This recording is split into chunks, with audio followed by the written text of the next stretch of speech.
My name is J.R. Storment. I'm with Cloudability. I'm the co-founder of Cloudability along with Matt Ellis and John Frisbee. And we help companies not waste money on the cloud. So is Cloudability a solution for big companies, small companies? Can anyone use it?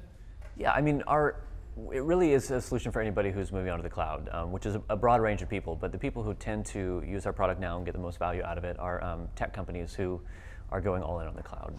They're those who, what we found is very interesting actually is that the size of the company in this space doesn't always really correlate very directly to how much they spend on the cloud. We've got some companies in using our public beta that are 12 people teams that are spending $50,000 a month on the cloud.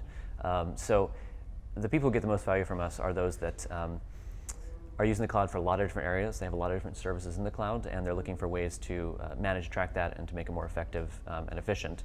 That being said, we're finding a lot of very small users coming in and using us who are just getting their toes wet basically in the cloud.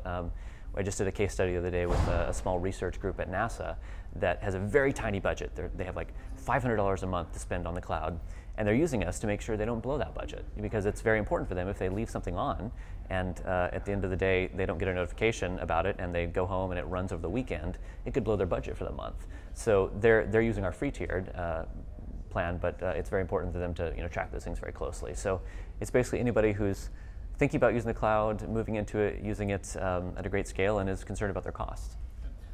So we hear a lot about the cloud being cheap and a really cost-effective way of doing business. Maybe talk a little bit about that and how you guys help. Yeah. I mean, the core value of the cloud is that it's totally agile and scalable and can grow as quickly as you need. There's sort of competing memes about the cost of the cloud. It's cheap to get started. There's no capital expenditure needed. You can turn on a bunch of instances right away and have whatever you need. So in that sense, it is very cheap, particularly for a young company, greenfield app, startup. On the flip side, if you look at gigabyte for gigabyte storage, all these things, it's a lot. It can be a lot more expensive than, say, a data center, the older ways of approaching compute. So the cloud is really no brainer in terms of the benefit it brings, and organizations of all sizes are moving en masse to the cloud. And it really can be the most cost-efficient and cost-effective option, but it's something that has to be managed really aggressively in order to make it that way.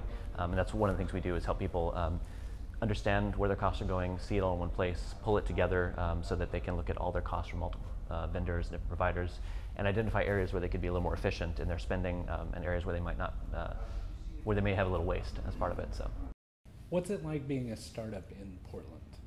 It's awesome. I love it. No, I'm being sarcastic, but also completely realistic. Like when we started talking to investors about this company in March, April of this year, it was this common thread of like, oh, that's really cool, that's a great idea, we love what you're doing. Portland, well, that's cool. There's some stuff happening there, but if you really get funded and move forward, you're gonna have to move, down here to the Bay. And now, 6-8 months later, they're like, yeah, great, cool, team looks good, product looks good. Portland, yep, great things happening up there. A lot of people raising money, companies putting out great products, sounds good. So it really feels like being a startup in Portland right now it's the best time to be here doing it. It feels like the golden age, if you will, of startups in Portland, in the sense that we now have, not only have we had this talent pool that we've had for a long time, but we now have institutional money coming in. We have groups like Pi here. We have even the city focusing on how they can support startups. So I think it's a really good place to be doing a startup. There are shortcomings. In our little ecosystem here at Pi and in the heart of the Pearl, you can bump into other startup people in the coffee shop around the corner, but not in the same way that you would in San Francisco. Last couple trips down there ago, I was getting off at SFO and getting onto the BART, and bumped into a guy who was a C-level exec at some startup, and we were chatting about our business models and what we're doing, and it's just you don't really have those sort of off-the-cuff interactions as much here. That being said, I think it's growing quickly and evolving, and the thing that we do have here is that it's a very inclusive community, in the sense that I can go down and talk to pretty much anybody at these startups in town, who many of them are in many millions of dollars of revenue, and probably get in front of one of the original founders and sit down and have a conversation about what worked for them and what didn't, and really get some real time. And it's much more helpful in that sense. It's the the Portland startup mafia that we have here. That's really unique and strong, I think. Cool. What advice do you have for other startup founders or would-be entrepreneurs? Like, when there are obviously people sitting here watching this who have a side project, have thought about quitting the day job, what advice do you have for them? Quit the day job and start the startup.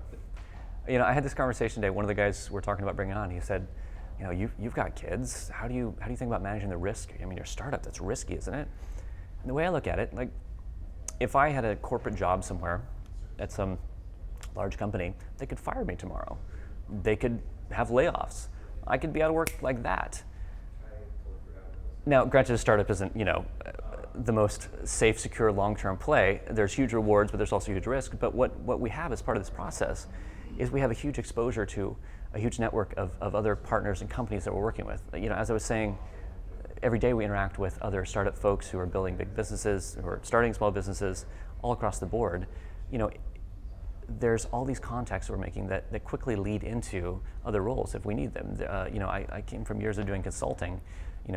There's safety nets around what we're doing in the sense that it's a tight community all working on building cool web products.